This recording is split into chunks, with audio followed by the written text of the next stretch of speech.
ಈಗ ಬ್ರೋ, ನಾನು ನಿನ್ನ ಜೊತೆ ಈ ಆಫೀಸಲ್ಲೇ ಕೆಲಸ ಮಾಡ್ತೀನಿ. ನನಗೆ ಆಪರ್ಚುನಿಟಿ ಸಿಗುತ್ತಾ? ನನಗೆ ಅಲ್ಲಿ ಸಾಕಾಗೋಗಿದೆ. ಸೊ ನನ್ನನ್ನು ನಿನ್ನ ಜೊತೆ ಜಾಯಿನ್ ಮಾಡ್ಕೋಬೇಕು ಬ್ರೋ, ಪ್ಲೀಸ್.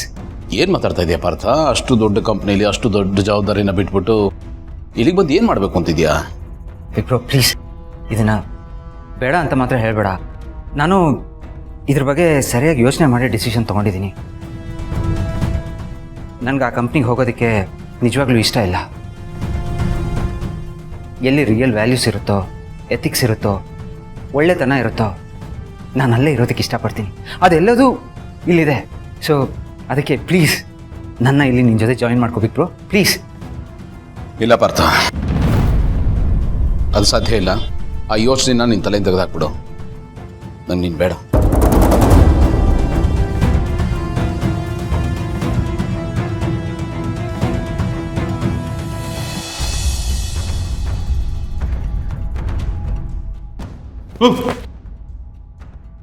ಏನಪ್ಪ ಇಲ್ವಾ? ಒಳ್ಳೆ ರಕ್ತ ಏನತ್ತೆ ಆದವ್ರ ಥರ ನಿಂತಿದ್ಯಲ್ಲ. ಹಾಂ, ಡೆಲ್ ಹೊಡಿತಾ ಇದೆಯಾ ಬೇಜಾನ? ಯಾಕೋ, ಏನಾಯ್ತು? ನಿನ್ನೆ ಕೇಳ್ತಾ ಇರೋದು ಮಾತಾಡು. ನಮ್ಮ ಪ್ಲ್ಯಾನ್ ವರ್ಕೌಟ್ ಆಗ್ತಿದ್ಯಾ? ನಿಮ್ಮ ಹುಡುಗಿ ನಿಮ್ಮನ್ನು ತುಂಬ ಮಿಸ್ ಮಾಡ್ಕೊತಿರ್ಬೇಕಲ್ಲ. ಪದೇ ಪದೇ ಕಾಲ್ಗೆ ಮೆಸೇಜ್ಗೆ ಟ್ರೈ ಮಾಡ್ತಾ ಇದ್ದಾಳೆ ಅನ್ಸುತ್ತೆ.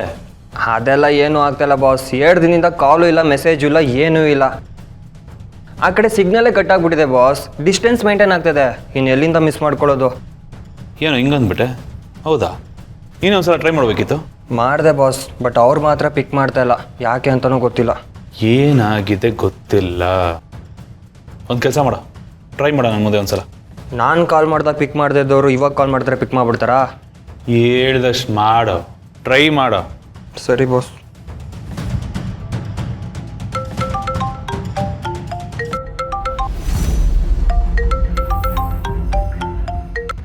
ಹಾಂ ಸುನಿ ಅವರೇ, ನಾನು ಭೂಮಿಕಾ ಮಾತಾಡ್ತಿದ್ದೀನಿ.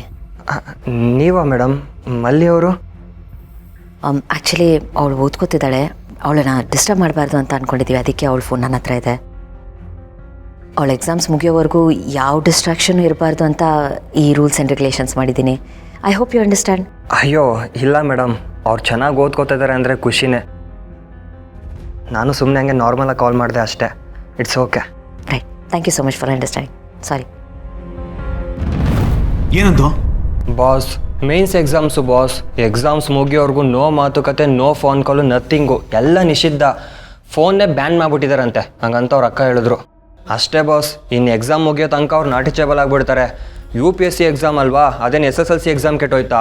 ಒಂದು 10-20 ಬೋರ್ಡ್ ಎಕ್ಸಾಮ್ ಹಾಕೊಂಡು ರುಬ್ಬಿದ್ರೆ ಒಂದು UPSC ಎಕ್ಸಾಮು. ಅಷ್ಟೊಂದು ಕಷ್ಟ ಇರುತ್ತೆ. ಅದಕ್ಕೆ ಅವ್ರ ಮೇಲೆ ಅಷ್ಟೊಂದು ಟಫ್ ರೂಲ್ಸ್ ಹಾಕಿರೋದು. ಇನ್ನೋರು ನಮ್ಮ ಕೈ ಸಿಕ್ತಂಗೆ ಬಾಸ್. ಯಾವಾಗ ಎಕ್ಸಾಮು? ನಾಳೆನೇ ಬಾಸ್. ನನಗಂತೂ ಅವ್ರಿಗಿರೋ ಟ್ಯಾಲೆಂಟ್ಗೆ ಒಂದೇ ಅಟೆಂಪ್ಟಲ್ಲಿ ಪಾಸ್ ಆಗ್ತಾರೆ ಅನಿಸ್ತದೆ. ಹೌದಾ? ಇಲ್ಲ, ಅದು ಹೆಂಗ ಸಾಧ್ಯ? ರೂರಲ್ ಕೋಟ ಅಲ್ಪ ಸ್ವಲ್ಪ ಓದ್ಕೊಂಡಿದ್ದಾಳೆ ಅಂತ ನಾನು ಅಂದ್ಕೊಂಡಿದ್ದೆ. ಈಗ ಇಂಥ ಮೇನ್ಸ್ ಎಕ್ಸಾಮ್ನ ಒಂದು ಅಟೆಂಪ್ಟಲ್ಲೇ ಪಾಸ್ ಮಾಡೋಷ್ಟು ಚಿಗುರ್ಕೊಂಡ್ಬಿಟ್ಟಿದ್ದಾಳ. ಬಾಸ್, ಮೊದ್ಲು ಹೆಂಗಿದ್ರೋ ಗೊತ್ತಿಲ್ಲ, ಈಗಂತೂ ಫುಲ್ ಬ್ರಿಲಿಯಂಟು, ಫುಲ್ ಟ್ಯಾಲೆಂಟೆಡು, ಸಿಕ್ಕಾಪಟ್ಟೆ ನಾಲೆಜ್ ಇದೆ ಬಾಸ್. ಎಲ್ಲನೂ ತಿಳ್ಕೊಬಿಟ್ಟಿದ್ದಾರೆ. ಹೌದಾ? ಹೇಗೆ ಸಾಧ್ಯ? ಮಳ್ಳಿ ಥರ ಇದ್ದೋಳು ಈಗ ಗಿಲ್ಲಿ ಥರ ಯಾವಾಗಾದ್ಲು ಅಂತ ನಾನು ನೋಡ್ತಾನೆ ಇದ್ದೀನಿ. ಇವನು ಬೇರೆ ಬೇಜಾನ್ ಬಿಲ್ಡಪ್ ಕೊಡ್ತಾ ಇದ್ದಾನೆ. ಹಾಂ, ಏನು ಕತೆ? ಏನು ಯೋಚನೆ ಮಾಡ್ತಿದ್ದೀರಾ ಬಾಸ್? ಏನಿಲ್ಲ, ನೀನು ಹೇಳಿದೆಯಲ್ಲಪ್ಪ, ಅದ್ರ ಬಗ್ಗೆನೇ ಯೋಚನೆ ಮಾಡ್ತಾ ಇದ್ದೆ.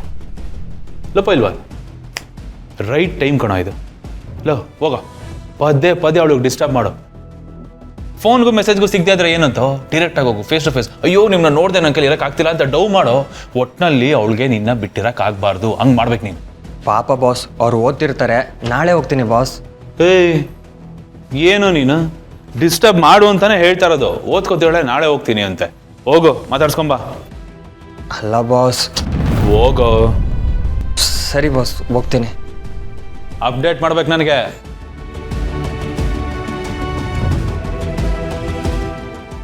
ಏನೇ ರೂರಲ್ ಕೋಟ ಫಸ್ಟ್ ಅಟೆಂಪ್ಟಲ್ಲಿ ಎಕ್ಸಾಮ್ ಪಾಸ್ ಮಾಡ್ತೀಯ ನೀನು? ಹಾಂ, ಮಾಡಿಸ್ತೀನಿ.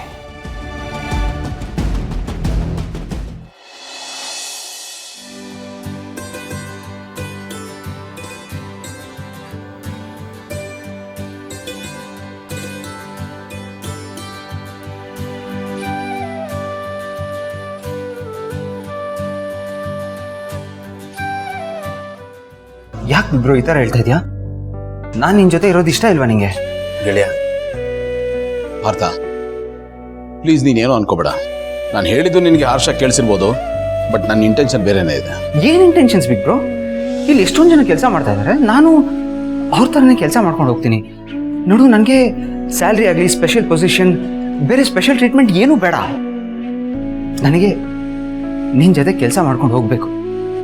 ನೀನು ಕೊಡೋ ಪ್ರತಿಯೊಂದು ಆರ್ಡರ್ಸು ನಾನು ಫಾಲೋ ಮಾಡಬೇಕು, ಅಷ್ಟೇ ಬೇಕಾಗಿರೋದು ನನಗೆ. ಪ್ಲೀಸ್ ಪಾರ್ಥ, ನೀನು ಕೇಳ್ಕೋಬೇಕಾಗಿಲ್ಲ. ಈ ಕಂಪ್ನಿ ಕೂಡ ನಿಂದೇನೆ.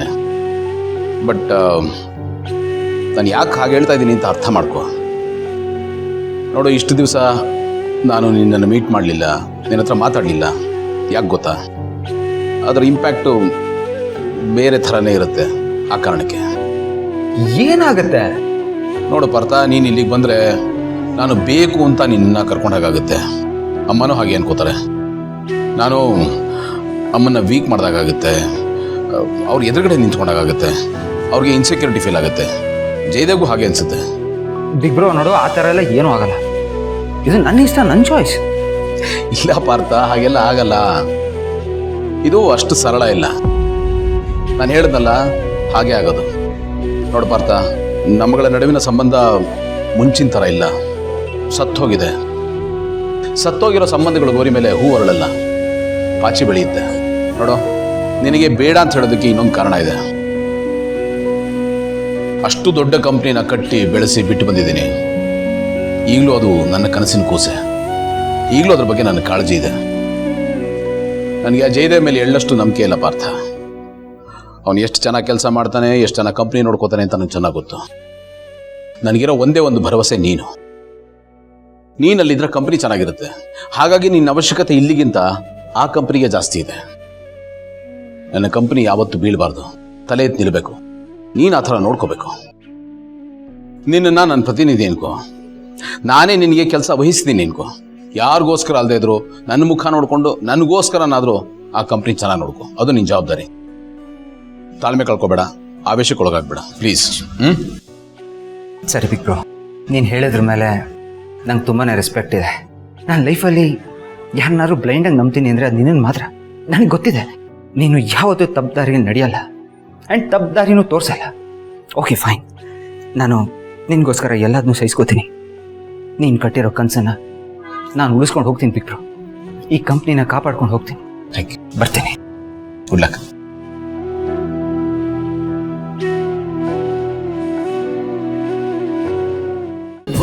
ಅಮೃತಧಾರೆ ನನ್ನೊಲವ ಅಮೃತಧಾರೆ.